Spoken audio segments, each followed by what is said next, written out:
All right, hello everybody. I'm Brian, and we're here at AAMI Exchange, day one of 2026. We're here in Denver, and it's been a nice day so far. I've very much enjoyed the conference, and I'm here with one of our award winners, a publication award winner, Dr. Amir Rahimi, and we're going to be talking about toxicological risk assessment today. So if you are somebody in the sterilization field, sterile reprocessing, anything like that, that's probably a buzzword that you're familiar with.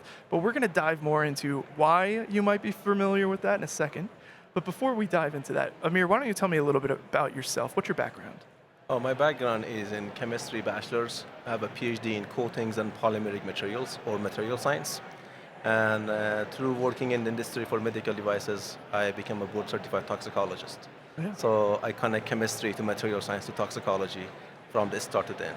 That's fantastic. And now you've been teaching a toxicology course to the AAMI membership for, what you said it was 3 or 4 times it's run now. We have delivered it 3 times, and we are delivering it for the 4th time in fall.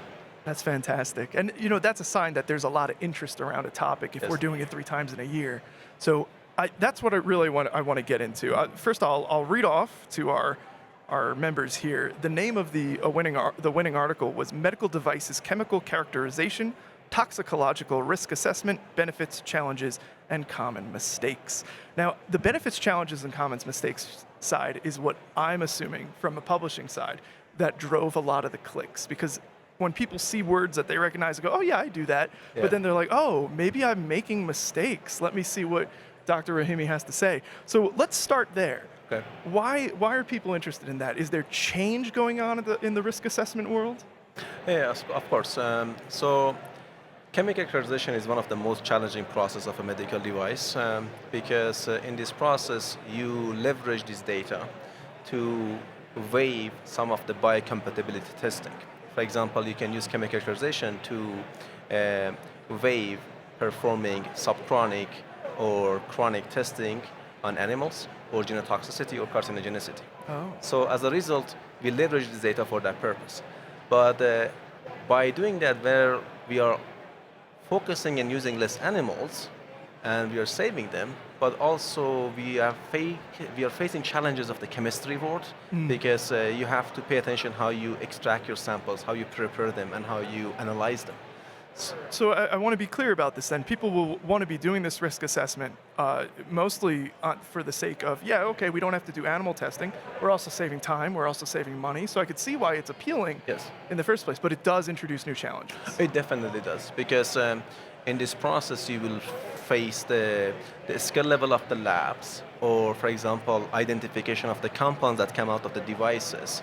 And we discuss in that paper how you can overcome these challenges and what steps can be taken. And that's what we cover also in the course in detail.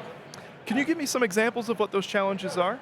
So, for example, one of the challenges that you face from the start is that when you start working with these labs, they do not understand your device very well. Okay. So when they start analyzing your device, because they don't understand your device, they misidentify the constituents or the compounds that were extracted from your device. Okay. So in some cases, it can actually introduce an unrealistic risk of your device, which might cause issues. So one way to overcome this challenge is to review the entire materials of your device and share that with the lab, or at least know what you have in your device. So when they give you the list of the chemicals that came out of your device, you can think about them and be like, it makes sense or it doesn't make sense. This reminds me a lot of, for our cybersecurity folks out there, it reminds me of a software bill of materials. Are you familiar with that term? Exactly. It's a bill of materials. It's the same exact thing. What is the material? What is the plastic? What processing you did? What additives you used? What was your solvents used for the processing? All of those things. I see. Okay, so then at that point, then you can say, we know this interacts this way, so we don't need to test this, but we're not sure about this, so we have to test that. Exactly. Is that how it works? Yeah. Because in this way, so if we take a step back, chemical characterization is the process of extracting the medical device. Let's assume if I have my Cell phone, right? let's say I have a cell phone as a device, right? We have to put it in a solvent to extract, and extraction means we want to see what comes out of this device without deforming the device. Okay. So we're worried about leachables, things exactly, like that? the leachables or extractables. Exactly. So that's the whole concept over here. Okay, wow, all right, so that makes a lot of sense. And of course, that would be huge for risk assessment. Yes, because if you misidentify the leachable, then you're not doing the right risk assessment. Yeah, exactly. Oh, wow, okay. So I can see why this drove a lot of attention. And there's a course, obviously, that you're Yeah. teaching all about it. What are some of the main takeaways that, I mean, is this a practice that people have been doing for a while now, or is it fairly new?